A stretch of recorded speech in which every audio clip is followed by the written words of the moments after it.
How's it going? Hi guys, I'm Neena. Hello if you don't know me, hello if you do. If you do.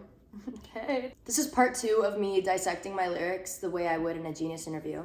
This one's definitely a fan favorite, so I thought it was only right to do it. My mind is a war zone, you know the one. We're just gonna jump into it, why don't we?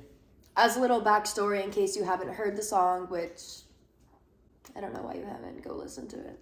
Warzone, Neena Rose, check it out. It's a song I wrote when I was in a very bad place mentally, with really bad depression, anxiety, also mid-pandemic, so I was just really not thriving. I've always wanted to be a singer, I've always written songs, but during this time, I had no motivation to write, sing, breathe, you know, just those ones. So I texted my producer in Toronto, and I'm like, yo, I'm coming, I don't know what I want to write, what I want to talk about, but I gotta get out of this rut, this mindset. So I went, and we're sitting there just kind of talking about how I'm feeling. And as I'm talking to him, I'm like, yo, my mind is literally a war zone. Like, it feels like a battleground up here. And he's like, that's so good. Like, that could really work for the song.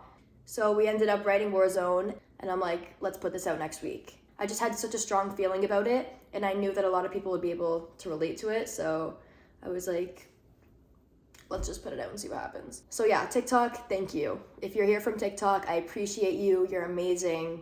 And honestly, this song just really solidified a lot of feelings for me and helped me feel less alone. I know it helped a lot of people, but it also really helped me. Knowing that the first time I was actually authentically myself in a song completely, so many people resonated with that. I don't know. Feels like we're all a little community. Anyways, let's get into the words. Little tickle. Bombs and guns explode, but you can't hear it. So these first 2 lines are obviously about what's going on in my head. But I think especially with my job and just in general, a lot of people feel like they can't talk about their emotions or they're being lazy if they're depressed. So I didn't really show it.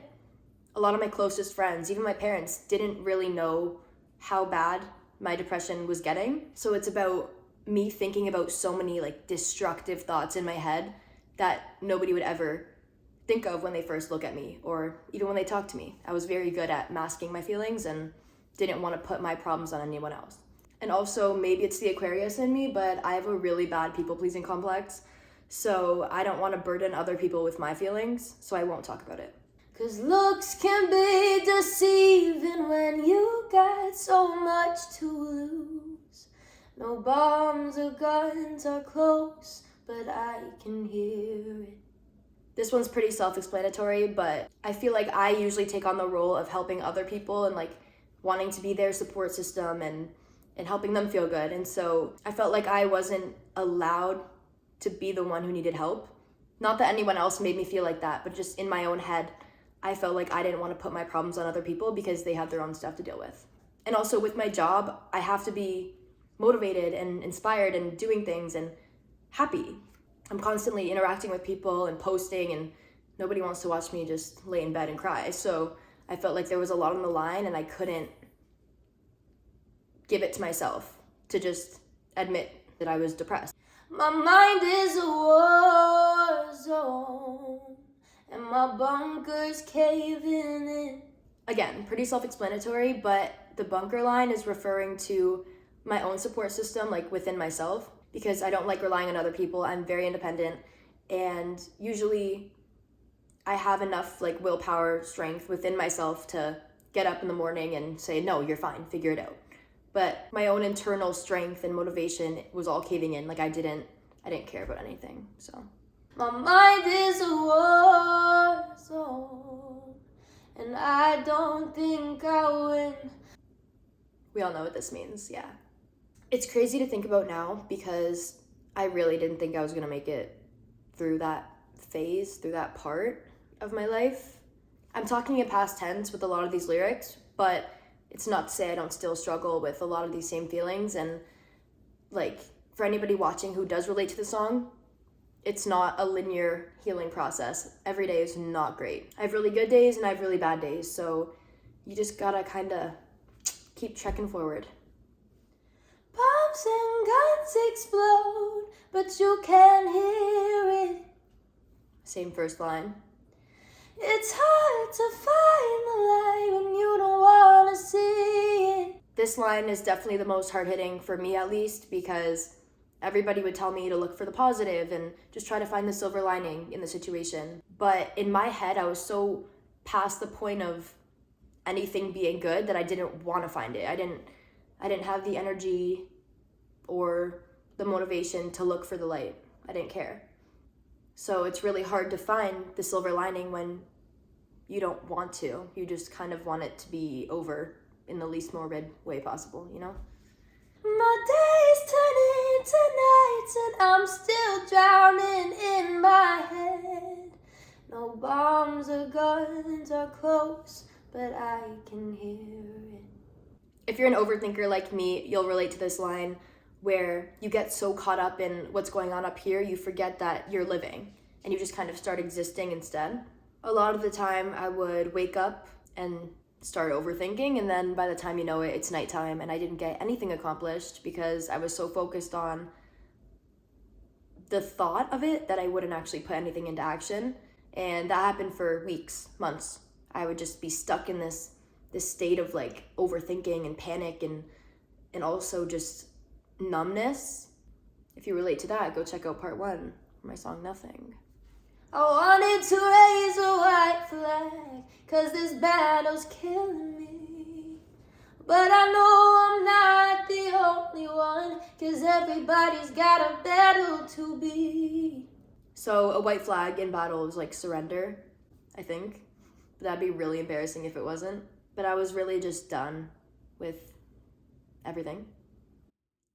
But something that kept me going was the fact that so many people feel that way. I kind of had to tell myself that I'm not special, I'm not the only one going through this, and that there's so many other people dealing with the same thing. It's just about how you manage it. Which is also a reason that I wrote the song, because I didn't want people to think that they were alone and that they had to take such extreme measures because of how isolated they felt. So I thought if I share my experiences, maybe it'll help at least one person out. And after I put out the song, I got so many DMs and comments saying that the song saved them or the song really helped them through dark times, and that is all I ever wanted. So thank you. Someone, anyone, this is a cry for help. I write a lot of songs about mental health, and I feel like when I show the people in my life, they never really take it seriously. Like they'll hear it and they'll be like, wow, an amazing song, I love it, it's beautiful. And they don't really see it as an actual expression of what I'm going through. So I wanted this one to finally be my way of telling the people in my life that I need help, because I couldn't admit it to myself. And I was hoping that somebody would be like, yo, are you okay? And nobody really did, so. But anyways. What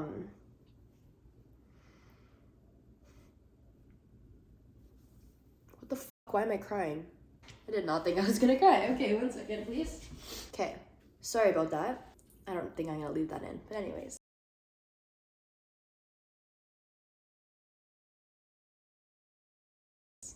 I don't want to say that nobody asked me if I'm okay, because obviously, like, my parents were like, yo, you good?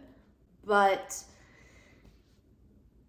I just feel like nobody took it as seriously as it actually was. But also, I can't blame them because I was never honest. And I would always say, yes, I'm great. I'm okay. Don't worry.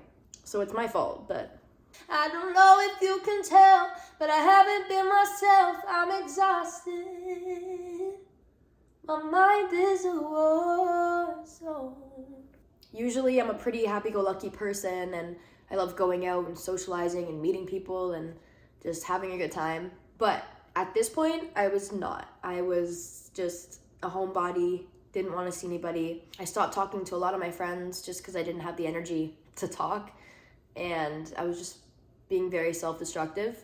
And I felt like nobody was really noticing because I am so outgoing, and I'm always the first person to say, let's go out, let's go see people, let's go do something. And so I wasn't doing that anymore, and nobody really seemed concerned about it. I just felt really alone, and I didn't want to tell anybody because I didn't want to like burden them with my issues, which again, such a bad mindset. What was I doing? That's the meaning of all the lyrics of my song Warzone. You can stream it on all platforms. I just really appreciate all the support I've gotten on this song to this day. And it's, what, a year old? Is it a year old? No, it's 2 years old. Right? It's 2 years old and it still gets a very consistent amount of streams. And obviously that's because a lot of you relate, and I'm sorry, and I'm happy that I can be a voice for you and help you express that in a way that maybe you can't otherwise. So, but thank you so much for watching. Thank you for supporting my music and me. Subscribe if you like this video. If you want more, let me know in the comments. Also, please go follow my new Instagram because my old one got hacked and I could literally somebody right now, but hey, it's fine. We're rebuilding it. So go follow the new one, Neena Rose Official. If you relate to this song at all, don't be an idiot like me. Ask for help, please. There's so many resources you can use to get help, to get better, to feel better. I'm gonna link some in the description for you guys. And yeah, take care of yourselves. I love you. And keep being freaking awesome, because you're awesome. Everybody say it with me, peace and love always, okay?